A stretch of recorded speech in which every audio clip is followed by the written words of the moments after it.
지난 일부 영상 보고 오신 분들은 정주영 이 양반 진짜 대단한 사람이네 뭐 이런 생각이 드실 텐데, 앞으로 나올 조선소 관련된 이야기에서 더욱 엄청난 이야기가 나오죠. 뭐 꼭 조선소뿐만 아니라 그 이후에도 엄청난 일을 해내신 분이니까 꼭 영상 끝까지 보시길 추천드립니다. 자, 오늘의 1급뱀에 시련은 있어도 실패는 없다. 정주영의 삶 2편 지금 시작합니다. 야, 이제 포항제철이 준공되는 거 너도 알고 있지? 그럼요 각하. 근데 이걸 그냥 철만 수출하기는 아깝지 않냐? 그러니까 조선소 좀 만들어봐.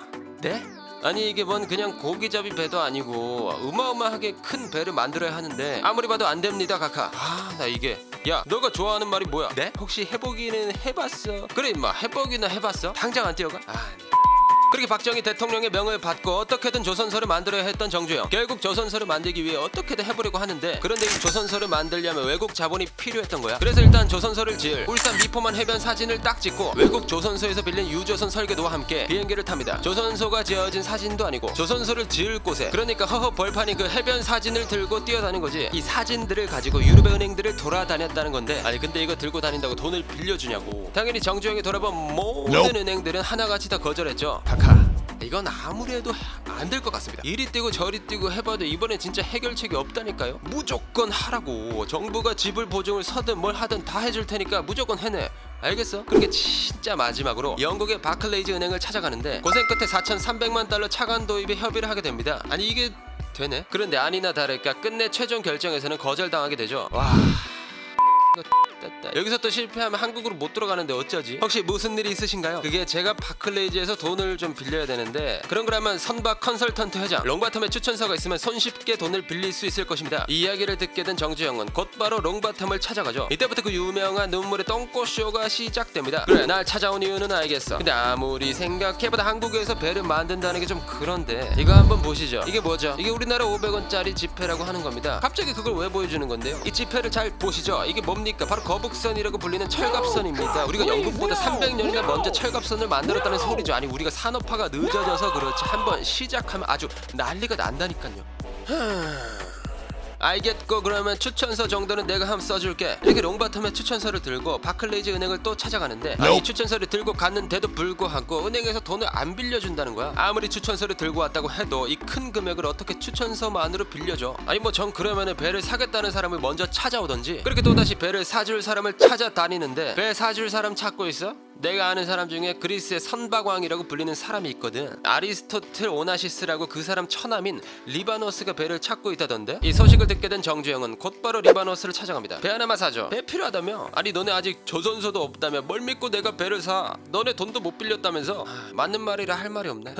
정, 그러면 내가 너한테 배를 못 줄 때는 계약금에 이자를 얹어서 줄게. 그리고 배에 하자가 있으면 원금 그대로 돌려주고. 그래? 그러면 배 한번 사보지 뭐. 이렇게 정주영은 26만 톤 선박 두 척 계약에 성공하고 바클레이즈에서 돈을 빌리는데 성공하게 되죠. 그러니까 아직 조선소는 없지만 배를 계약해주면 그걸로 돈을 빌려다가 조선소를 지은 뒤에 배를 만들어주겠다, 뭐 이런 미친 짓을 해냈다는 거야. 리바노스도 진짜 미친놈이었던 거지. 그렇게 1972년 정주영은 울산 조선소 건설을 시작하는데요. 근데 문제가 또 있었습니다. 이게 조선소를 다 짓고 나서 배를 만들면 원래 약속했던 시간 내에 배를 만들 수 없었던 거야. 근데 또 배는 세계 최대 규모로 만들어야 하는 상황이었던 것도 큰 문제였죠. 그렇다 보니 정주영은 조선소를 짓는 동시에 조선소 밖에서 선박을 건조해 나가기로 합니다. 배를 바다에 띄울 수 있는 독도 없는 상태에서 말이죠. 그렇게 유조선을 건조하고 바다를 준설하고 14만 평의 공장을 세우는 일까지 모두 한 방에 진행되게 됩니다. 조선소 건설 과정에서도 여러 가지 우여곡절이 있었는데, 비가 세차게 내리던 어느 날 밤에 정주영은 차를 타고 현장으로 가고 있었습니다. 그러던 그때 길에 쌓인 자재 더미를 피하려다가 차가 전복되게 되죠. 결국 바다에 빠져서 익사를 당할 위기에 처하게 됩니다. 물론 다행히도 차에서 금방 빠져나왔고 현장에 있던 직원들의 신속한 구조로 목숨을 건질 수 있었다고 합니다. 그런데 이 직원들 입장에서 보면 자신들이 길에 방치한 자재 때문에 사람이 바다에 빠진 거잖아요. 게다가 그 사람은 다른 사람도 아니라 바로 회장이었던 거지. 와, 이건 암만 생각해봐도 모가지다, 뭐 이런 생각이 안 들었겠냐고. 그렇게 직원들은 회장의 목숨을 구하고도 벌벌 떨고 있었는데 물이 참 시원하네. 정주영은 이런 농담을 던지면서 직원들에게 포상을 내렸다고 하죠. 뭐 이런 사건 사고 끝에 결국 현대는 배를 만드는데 성공합니다. 이게 조선소의 완공과 함께 유조선이 건조되어 나오는 엄청난 일을 해낸 거죠. 그런데 문제가 발생하는데요. 배를 주문했던 사람들이 배를 가져가지 않겠다는 취소가 잇따랐던 겁니다. 결국 현대가 만든 배 세 척이 아무것도 하지 못한 채 울산 앞바다에 방치되어 있던 거죠. 그중 한 배가 바로 리바노스의 배. 이걸 어떻게 하지? 이렇게 된 거 그냥 우리가 이 배를 가지고 뭘 하면 되는 거 아닐까? 아니야? 이런 생각을 했던 정주영은 곧바로 초대형 유조선 세 척을 지역으로 직접 기름을 운송하기 시작합니다. 그런데 역시 뭔가 잘 된다 싶으면 항상 위기가 찾아오는데 바로 1973년 석유파동. 이 석유파동으로 조선업과 건설업이 이렇게 현대의 두 가지 주요 사업이 타격을 입게 됩니다. 물론 위기를 맞았다고 가만히 있을 정주영은 아니었죠. 오일 쇼크로 중동에 돈이 몰렸으면 중동에서 일을 하면 돈 벌 수 있는 거 아닐까? 아니야? 뭐 이런 생각을 했던 거지. 물론 회사 중역들은 정주영의 계획을 저지했지만 해보기나 해봤어 이 한마디로 가뿐히 정리하고 현대건설은 중동 시장에 진출합니다. 당시 한국의 많은 건설사들도 중동 시장에 진출했는데 당연히 그 선두에 현대건설이 있었죠. 이 현대건설은 다른 나라의 건설사들이 100만 달러를 입찰하면 절반도 안 되는 40만, 30만 달러를 적어내는 식으로 공사를 따내게 되는데요. 아니 근데 얘네 돈 적게 드는 대신 건물 막 그냥 무너지고 하는 거 아니야? 이런 걱정을 안 할 수도 없잖아. 그런데 현대건설이 만든 건물을 딱 보니까 선진국의 건설사들이랑 별 차이가 없었던 거지. 그러다 보니 현대건설은 이로 인해 많은 돈을 벌게 되었고 현대건설이 벌어들인 이 오일 머니는 대한민국의 경제 발전에 크게 이바지하게 되죠. 이 중동 시장 진출에도 정주영 회장의 엄청난 행동이 있었는데 공사비를 아끼고 기간을 단축하기 위해서 모든 기자재를 바지선이라고 불리는 소형 선박에다가 실어서 주베일까지 옮기기로 했던 거지. 쉽게 얘기해서 커다란 뗏목이죠. 그 뗏목에다가 기자재들을 나눠 담고 앞에서 큰 배가 끌면서 12,000km를 달려갔다고 보면 됩니다. 근데 또 필리핀 해협이나 인도양, 걸프만 등에서는 태풍이 엄청 자주 불었는데 당연히 난파당해도 할 말이 없던 상황이었죠. 그런데 천만다행히도 이 계획은 정주영의 생각대로 잘 됐습니다. 까딱 잘못했으면 그대로 현대그룹이 사라졌을지도 모르죠.